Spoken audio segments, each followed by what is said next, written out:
Hello guys, it's me Edison, and today we're gonna talk about a series that is coming this year, not because for the first time, but it's coming after 1 year of last part finish, and that's really what I wanted to talk about this anime before it comes out, just to see, because people kind of always complain about this series ending, and before it ruins my love for the show, I wanted before that to talk, so then I have this kind of thing. So yeah, the series that I'm talking about, I already know what I'm talking about. I'm talking about Attack on Titan. Alright, let's get wavy.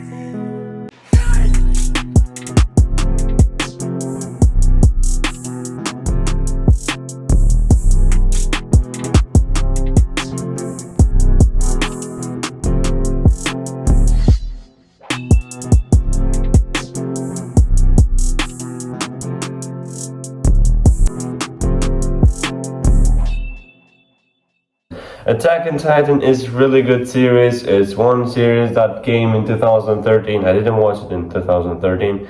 And then the first season blew up, and then it took 5 years or something till the next one, which then it was 2018, I guess, the season 2. And then after season 2 came season 3, because season 2 wasn't that hyped much because people had waited 2013 and it was so short. Was some good, one of the best moments ever, but then it was so short, which it made to not love the series that much. Then season 3 came out, the hype returned back, and then season 4 came out and the whole series blew completely, and it's at his highest, at his peak now at part 2, because part 1 was studio changing kind of problems, because the studio changed and then the animation didn't look the same, and so many CGI that didn't know how to use them.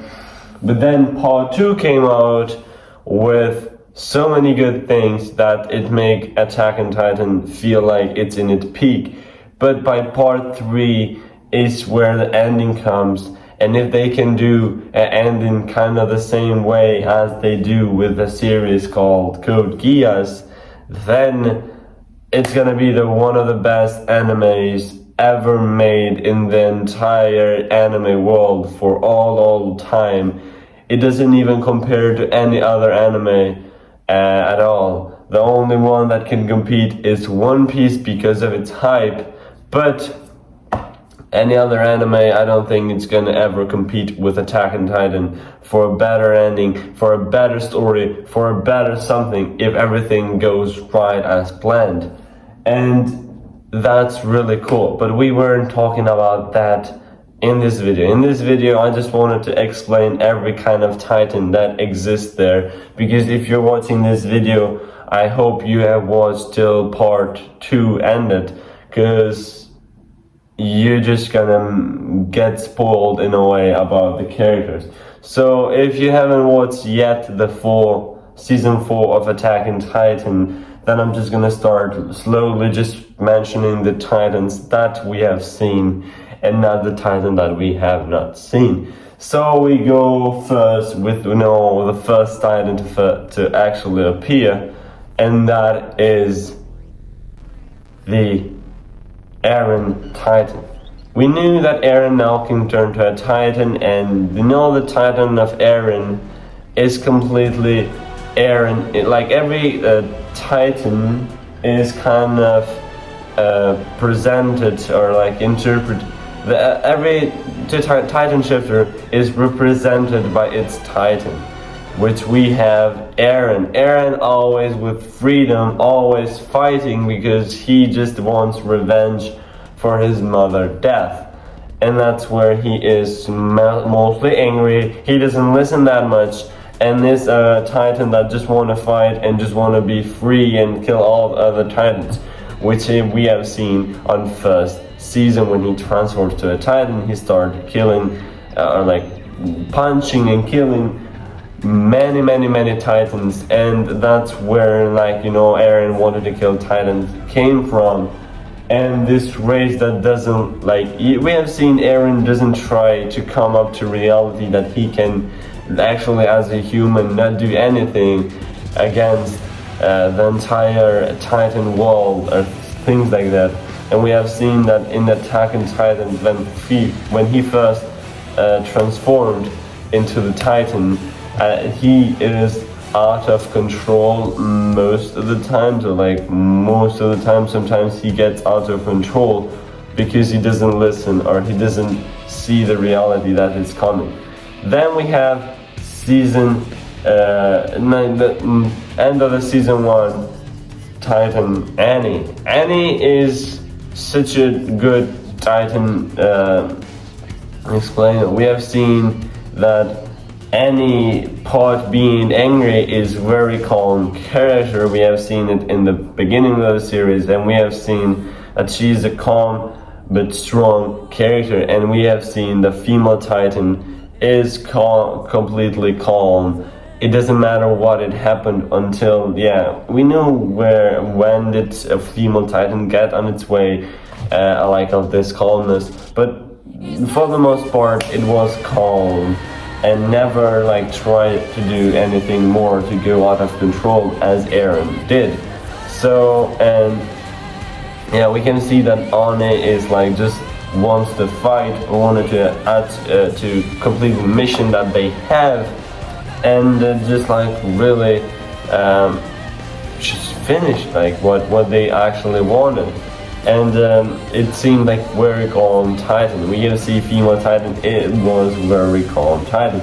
We don't know about the past shifters of female Titan, but the female Titan of Annie is completely Annie in a way. It's like really represent Annie, and as a female Titan we have seen that it's just like that.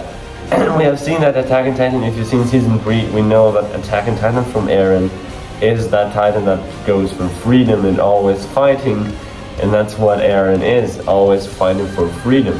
So that's where Titans come from. Then we have season 2 Titans, but we're going to talk separately them. That is Armor Titan and Berthold Titan, which is Colossal Titan.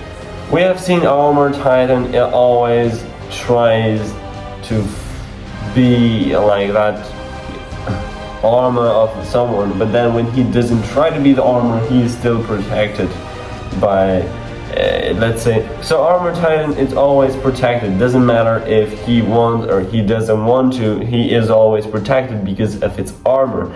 And Reiner, even though we have seen in season, I don't know if you have seen season 4 part 1, but we see there, this is just kind of a spoiler, where Reiner wants to die but still doesn't die because of those persons that he want to protect. And that's literally what, like, we have seen Armor Titan being in a really difficult state but still not dying because it has this kind of armor. We have seen so many times Reiner being in a state where he could have died if it was Eren or if it was Annie maybe, but he never died because he knew and he was protected by his kind of strategies, and he had learned so many strategies to protect himself and this blood armor that he has on the series.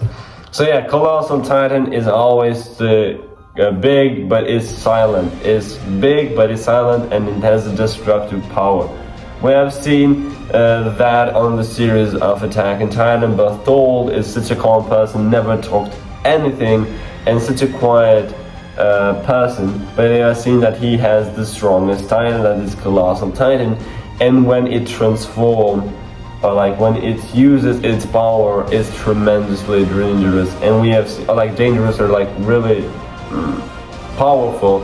And we have seen that even when Berthold himself, we have seen that he was always quiet And then we have seen that when Berthold talked in season 2, which is something really cool.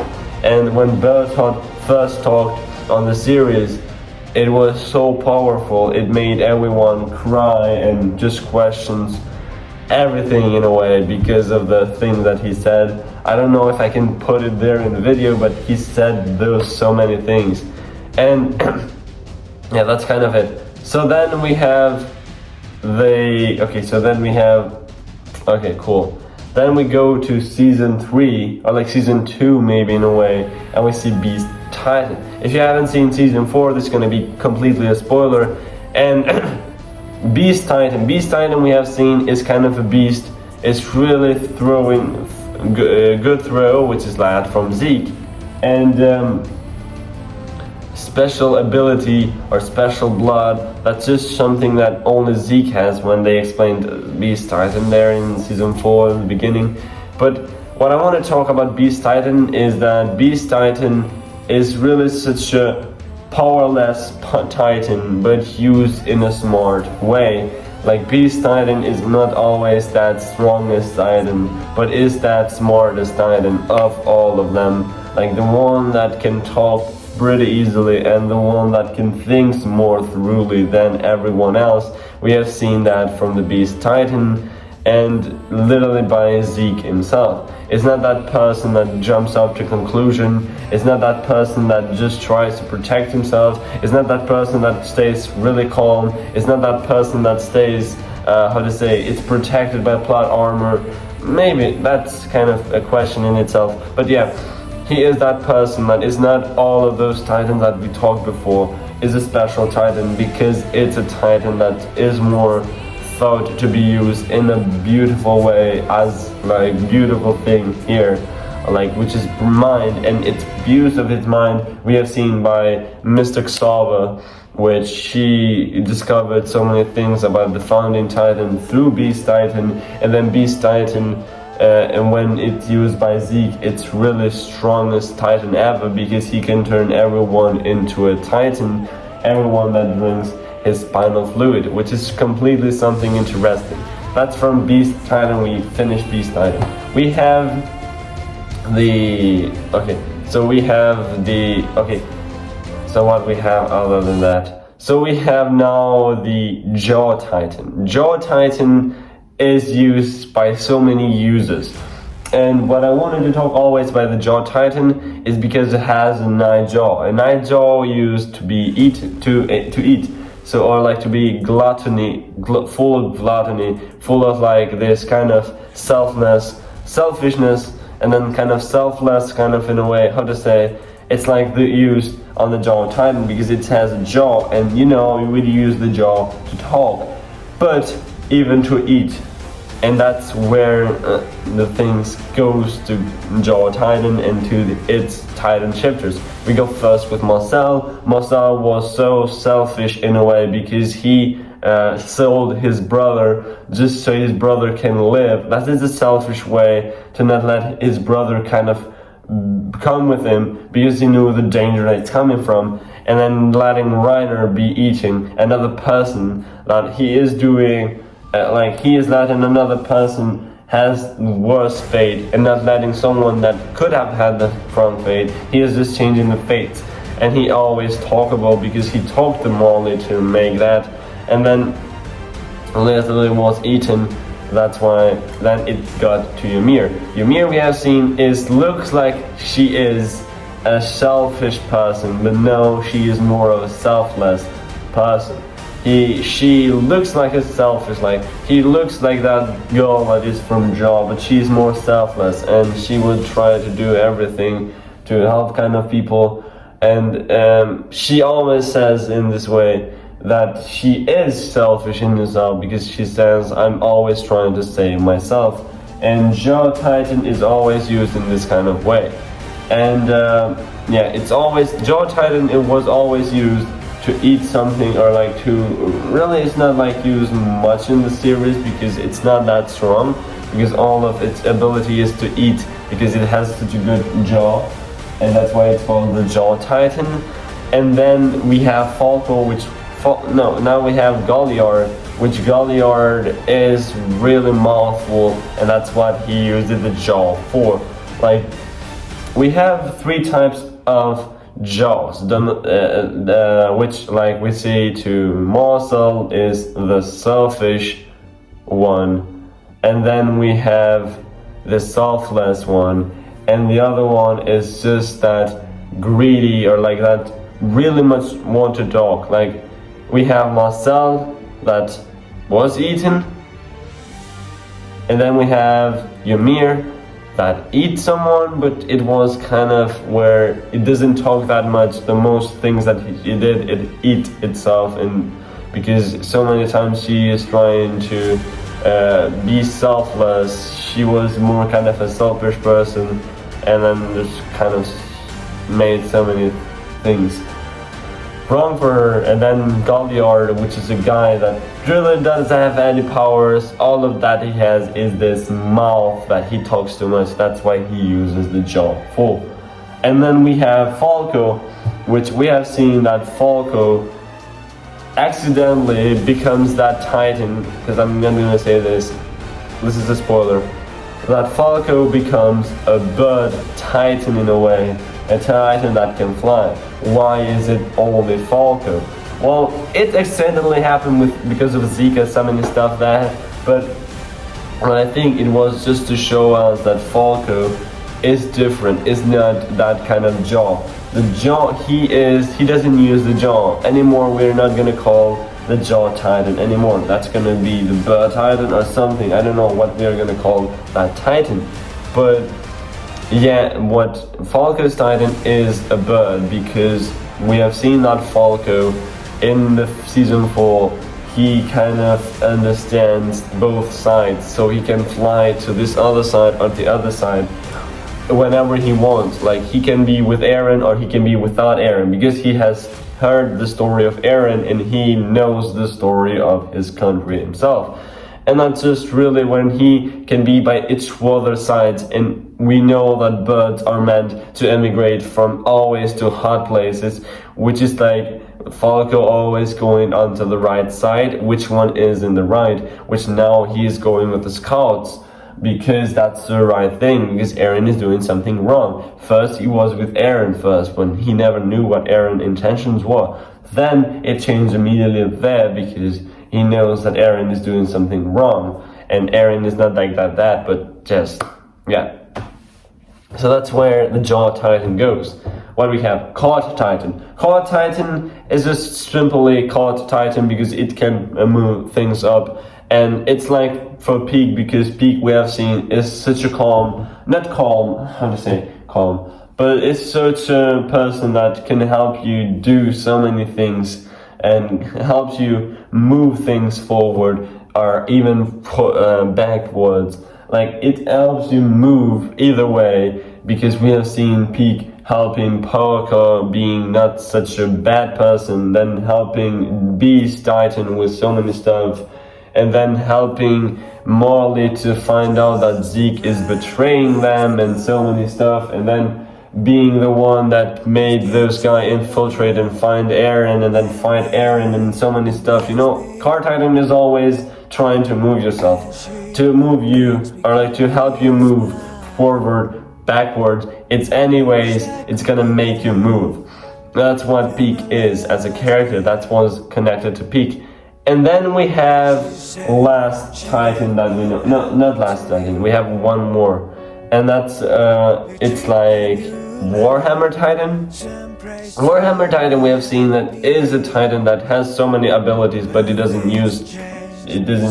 use them till it were this kind of point where they needed to kill Eren. We have never seen that in action, just even 100 years ago when it was King Fritz fight and so many stuff. But we have seen even with Tiber family, they have so much power in the world and they didn't use it in the good way, or like they never used it until this time that Eren came, or just in that time where King Fritz moved out of the way, which is completely kind of dumb for Tiber family to have such tremendous power and then never use it for good stuff, or just use it at any point. and it's actually such a really turned down as a Titan. But we know Warhammer Titan, it stands out to the type of family because we've seen they have tremendous power. We have seen Warhammer Titan has a tremendous power. It cannot be killed so easily, and it can create everything that it ever always want, and that's really cool. And yeah, it never used its power. Then we go to the last Titan. The last Titan is the strongest of them all, with most of the ones that we have seen. So we know what Titan we are talking about, and then we're just gonna come. We started with Aaron, we're gonna end with Aaron. So the Titan that I'm talking about is the founding Titan. The founding Titan of Aaron, or a founding Titan of Ymir, King Fritz, and so many other Titan shifters that we have seen. Okay, so we go first to Ymir. We have seen, if you have seen season 4, this is a completely spoiler too. If you have seen season 4, we see Ymir's story. We see that Ymir gets the power. When he gets the power, she transforms into a Titan. If you look closely to the Titan, you're gonna notice something that is gonna make you understand what Ymir's personality is. We have seen Ymir transform to a Titan, and a female Titan, so big, so tremendously powerful, but it has those kind of claws, I don't know how you call them, those in her body, that makes kind of look like a cage. And we have seen that by Ymir. Ymir was such a good person, such a person that really helped people, but she was always caged or like enslaved. She will never felt that she was free. Even though when she got the tremendous power, she used it somewhere else, and she didn't use it in the way maybe it could have been the best, or it could have been the most cool one and more free way, but she just used it what they were told to, because she was kind of in a jail. That's why it was those kind of stuff made into a Titan. Hajime Isayama, I don't think he would put it for a useless way, those kind of things on her Titan body, just to signify that Ymir, even though having tremendous power, was still a slave and was still in this jail of not freedom. And that's just really what happens to Ymir, why this power is the way it is. And then we can say that the Titan shift was like this skeleton things that it has, and we know skeleton what happened to Ymir. We know like what happened to Ymir. So Ymir was eaten, and that was like skeleton because it's part of the body it was missing, because it was missing that something. And then in the other way, it meant that Ymir is going to be eaten in a way, kind of a foreshadow in a way, but we actually knew that it was eaten alive. Like we have seen that in ending 2, which we never knew it was Ymir eating or something. And then we see Ymir getting to transform all the power to 9 Titans and so many other stuff. So we go from Ymir to King Fritz, the one after him. The King Fritz has this power, which is completely so interesting. So King Fritz had this tremendous power too, founding Titan, but he has a Titan power, he fight it, and he was just so bored of fighting that he sent in his people to island, and he just has the tremendous power. But what he was doing, he was so smart, he goes and puts a threat to the entire world that if you touch me, I'm gonna kill you all. But he never meant that. He never would have done that, because the founding Titan, it's so strong, but it's not used on its full power yet. Because we didn't have that much, he just put the war renouncing war of into everybody that has this power and by royal blood, and he didn't do anything. He just put the founding Titan more useless than Ymir did, which is completely, we can talk about the founding Titan before Aaron, we have seen it's a useless Titan that never did anything apart from altering the memories of the aliens, and that's just it, what it did the entire time. Then we have to okay, so that from the Founding Titan to the Royal Blood, or to King Fritz, goes up even to Frida Reese, and that's just the same thing. Like she got the power, and she had this tremendous power as a Founding Titan, never used it again. Let's go now to Eren. Eren doesn't have that world-renowned war, and he cannot use the Founding Titan. He can do so many bad things, but he didn't have the ability to use it any time that he wanted.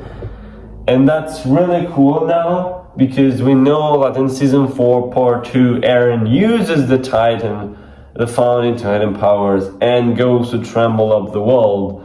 And just seeing that Founding Titan, the reason why it was never used is just because of this tremendous power that it has, and just we have seen that it should not be in bad hands, because it's gonna cause so many things, which it goes in bad hands of Eren, because Eren doesn't see anything beside his freedom. Yeah, it was like literally such a hard time for him.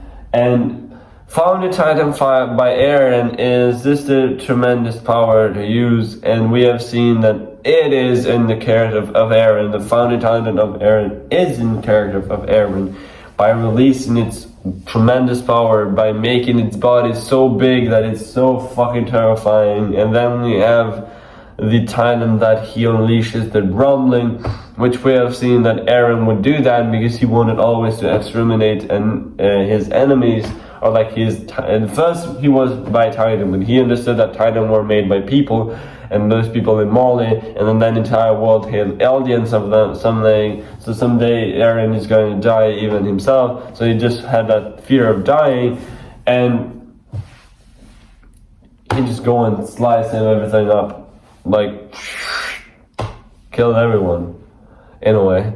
And that's literally what we have for the Titans. Cool about that. So that was the video. If you like this kind of the explanation of all the Titan, of Attack on Titan, in a such a beautiful way, and not by its character itself. So if you like that, like, subscribe, and comment. It was one of the longest videos I think I posted on the channel.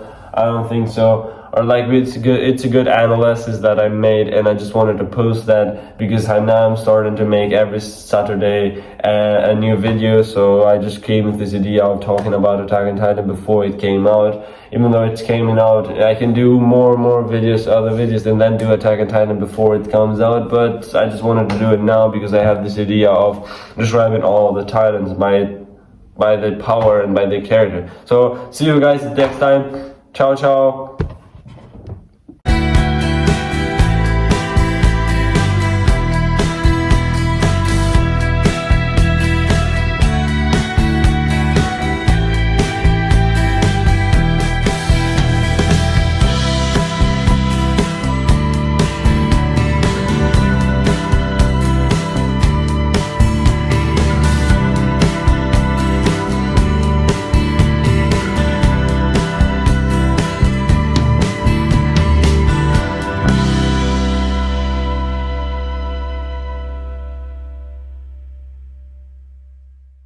So, oh yeah, Armin. We have seen even Armin, like, it's just like literally that person's.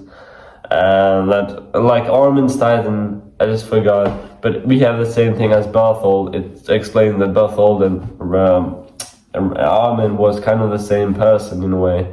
Because we've seen that Berthold is